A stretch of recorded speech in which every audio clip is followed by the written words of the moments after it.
সুপ্রিয়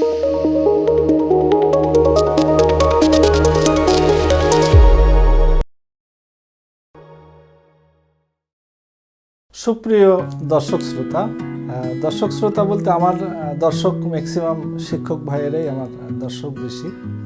শিক্ষক ভাইদের বাইরেও কিছু আছেন আমার পরিচিত জন, ভাই বোন, আত্মীয় স্বজনরা আছেন। আমি আজকে যে বিষয়টা নিয়ে আপনাদের সামনে হাজির হয়েছি সেটি হলো শ্রেণী পাঠদান। আমরা যে শ্রেণী পাঠদানগুলো করে থাকি এটাতে মূলত বেশিরভাগ ক্ষেত্রে গতানুগতিক ধারায় পাঠদানটি ঘটে থাকে। যেমন ক্লাসে ঢুকে পরিকল্পনা থাকে না আমাদের, যার কারণে শিক্ষার্থী ক্লাসরুমে বেশি থাকে এবং নিজের পরিকল্পনা না থাকার ফলে ক্লাসগুলো ফ্রুটফুল হয় না, শিক্ষার্থীরা আনন্দ পায় না। যে শিক্ষক ক্লাস নেন তিনিও ক্লাসটাকে জয়ফুল করতে পারেন না। এক কথায় যেটা শিক্ষণফল অ্যাচিভ করার কথা সেটি আসলে হয়ে ওঠে না। এটির মূল কারণ আমার যেটা ধারণা যে আমরা যে প্ল্যান যেটা আমাদের যে পরিকল্পনা, এই পরিকল্পনা অনুযায়ী আমরা ক্লাসগুলো নেই না। পরিকল্পনা মাফিক একটি ক্লাস নিতে পারলে ক্লাস শেষে দেখবেন যে আপনার একটা আত্মতৃপ্তি পাওয়া যায়। লিসন প্ল্যান, আমরা ইংরেজি ক্লাস হলে ইংরেজি লিসন প্ল্যান, বাংলা ক্লাস হলে বাংলার লিসন প্ল্যান, সমাজ পাঠের লিসন প্ল্যান, প্রত্যেকটা শ্রেণী পাঠদানের লিসন প্ল্যানটা খুবই জরুরি, পাঠ পরিকল্পনা খুবই জরুরি। আমরা শিখেছি সিএনএডে, বিএডে, এমএডে এগুলো শিখেছি, আমরা লিখি। যারা সরকারি প্রতিষ্ঠানগুলোতে আসি তাদের লিখতেই হয়, প্রত্যেকটি লিসন প্ল্যান লিখতেই হয়। আমি অন্যান্য আর বাকি ভাইদের জন্য আপলোড করব বা ভিডিওটি করতেছি তাদের জন্যই, তারা যেন উপকৃত হয়। যে আমরা বছরকে বছর শিখেছি, সিএনএডে 1 বছর শিখেছি, বিএডে 1 বছর শিখেছি, এমএডে 1 বছর শিখেছি, তারপরও বিষয়ভিত্তিক যে প্রশিক্ষণগুলো আমরা সরকারিভাবে নিয়ে থাকি সেগুলোতে পাঠ পরিকল্পনা এবং প্রদর্শনী পাঠ এই বিষয়টি থাকে। এখন আমি যে বিষয়টি আপনাদের সাথে শেয়ার করব আপনারা খুব মনোযোগ সহকারে নেবেন এবং নোট ডাউন করতে পারেন আরও ভালো। পাঠদানের শুরুতেই আপনার ক্লাসে ঢোকার সময় পরিপাটি হয়ে ঢুকবেন এবং হাস্যোজ্জ্বল মুখে ক্লাসে ইন করবেন। তারপরে অভিবাদনের সময় আপনি প্রতিদিন একই কথা বলবেন না, চেষ্টা করবেন এক একটা দিন এক একটা বাক্য বলার জন্য। সেটা শিক্ষকদের মূল সম্পত্তি হলো কিন্তু মুখ নিঃসৃত যে বাক্যটি বলা হয় সেটি শিক্ষকদের মূল সম্পদ।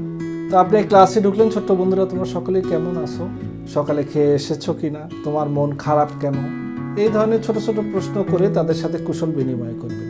ইংরেজি ক্লাস হলে আপনারা এই বাক্যগুলো ইংরেজিতে বলবেন। আজ আমি ইংরেজি বিষয়ে কথা বলবো না, আরেকদিন আরেকটি ভিডিওতে আমি ইংরেজি ক্লাসের উপরে যে লিসন প্ল্যান অনুযায়ী ক্লাসরুম ল্যাঙ্গুয়েজগুলো কী বলবেন সেটি শেয়ার করব। তো আজকে যে লিসন প্ল্যান নিয়ে কথা বলবো, তাহলে প্রথমে আসতেছে আপনার কুশল বিনিময়। ক্লাসে ঢুকেই বরাবর শুধু আসসালামু আলাইকুম রহমতুল্লাহ, ছোট্ট বন্ধুরা তোমরা কেমন আছো এটি বললেন না। হিন্দু শিক্ষার্থী থাকতে পারে, অন্য ধর্মের শিক্ষার্থী থাকতে পারে, সব দিকে নজর রেখে সালাম, কুশল বিনিময়ে তোমরা কেমন আছো। কুশল বিনিময়ে সময়টা কতটুকু নেবেন, লিসন প্ল্যানের মধ্যে সময়ের বিষয়টা আপনারা নজর দেবেন যে কতটুকু সময় আপনারা কুশল বিনিময়ে আপনারা নেবেন। এটি হতে পারে সর্বোচ্চ 1 মিনিট, 1.5 মিনিট। 45 মিনিটের ক্লাসটি আপনার প্ল্যান অনুযায়ী সাজিয়ে নেবেন। কোন সময়ে কতটুকু সময় আমি ব্যবহার করব এবং ওই সময়ের মধ্যে কি করব। এরপরে আপনি আসেন আসন বিন্যাস। কিছু শিক্ষার্থী দেখবেন যে হাইট বেশি, তারা সামনে এসে বসে গেছে, তারা তাদের জায়গা থেকে নড়তে চাচ্ছে না, যে না আমি আগে আসছি, আগে বসছি।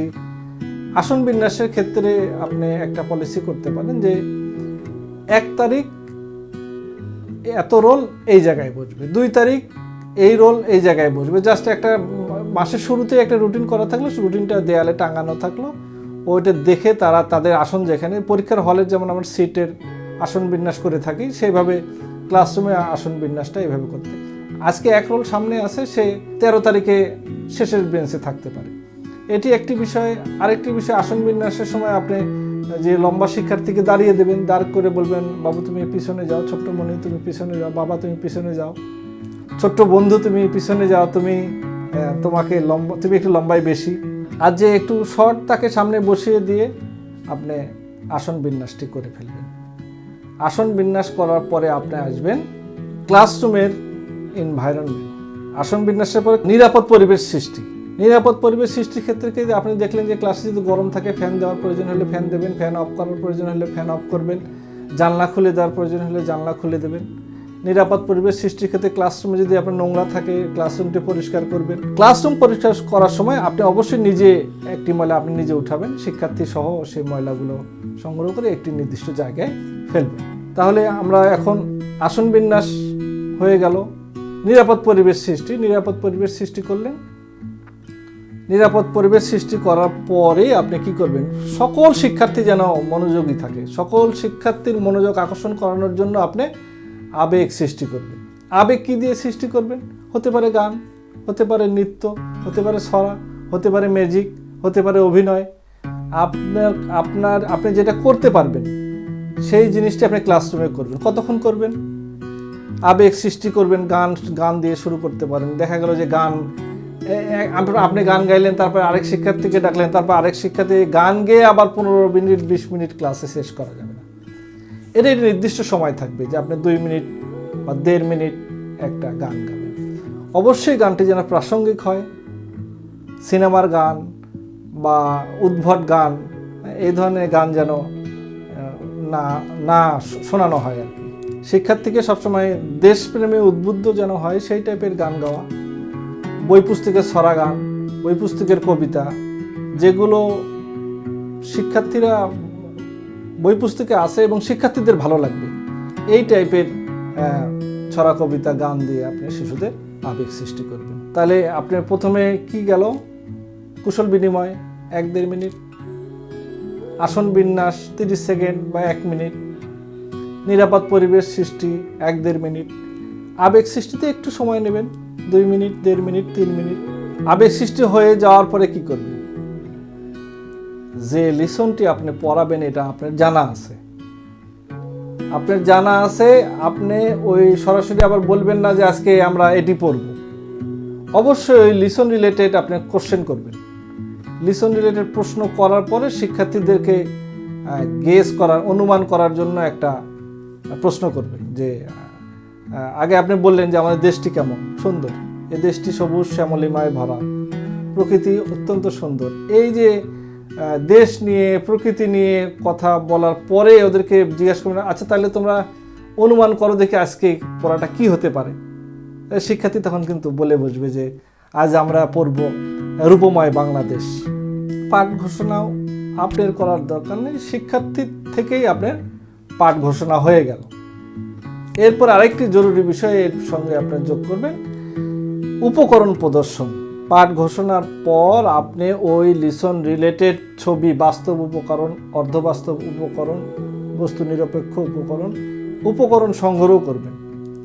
উপকরণটি যদি সুন্দরভাবে শিক্ষার্থীদের সামনে উপস্থাপন করানো যায়, পাঠটি অর্ধেক পড়া হয়ে যাবে, তাদের আত্মস্থ হয়ে যাবে। রূপময় বাংলাদেশের ছবি, সুন্দর সুন্দর দেশের ছবি, পাহাড়ের ছবি, গাছপালার ছবি, এই ছবিগুলো বোর্ডে ঝুলিয়ে দিয়ে আপনি নিজে বর্ণনা করবেন, শিক্ষার্থীদের দিয়ে বর্ণনা করাবেন। বেশ কিছুক্ষণ একটু সময় নিয়ে, হতে পারে 5 মিনিট বা 6 মিনিট 7 মিনিট, উপকরণ নিয়েই আপনি আলোচনা করলেন। এরপরে আসেন আপনি আদর্শ পাঠ। আদর্শ পাঠ শিক্ষক পাঠটি পড়বেন 2 বার 3 বার, শিক্ষার্থীর আগ্রহ অনুযায়ী আপনি পাঠটি পড়বেন। এটাকে আদর্শ পাঠ। পড়ার পর আপনি শিক্ষার্থীদের পড়তে বলবেন। শিক্ষার্থীরা পড়ার সময় ক্লাস 1 এবং 2, প্লে নার্সারি 1 এবং 2 এরা নীরব পাঠ।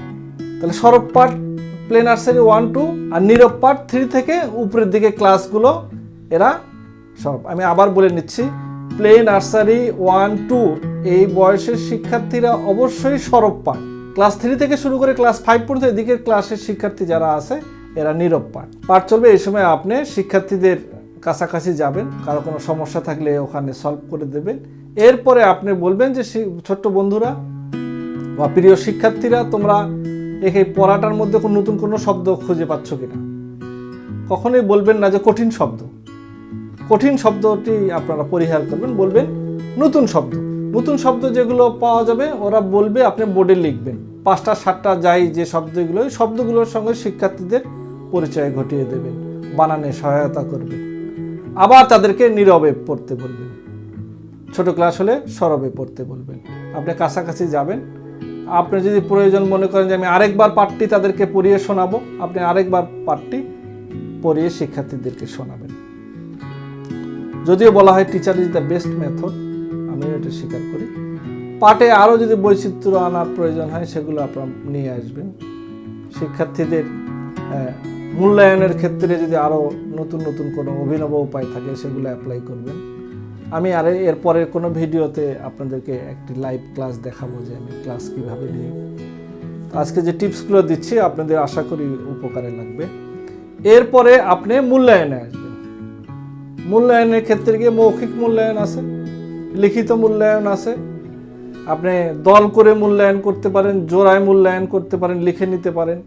দল করবেন, দলের নাম আপনি সিলেক্ট করবেন অথবা ওরা সিলেক্ট করবে, একজন দলনেতা তৈরি করবেন, দলের কাজটি ওই দলনেতা এসে উপস্থাপন করবে, অন্য দল সেই দলের ভুল ত্রুটি থাকলে সেটা নিয়ে আলোচনা হবে।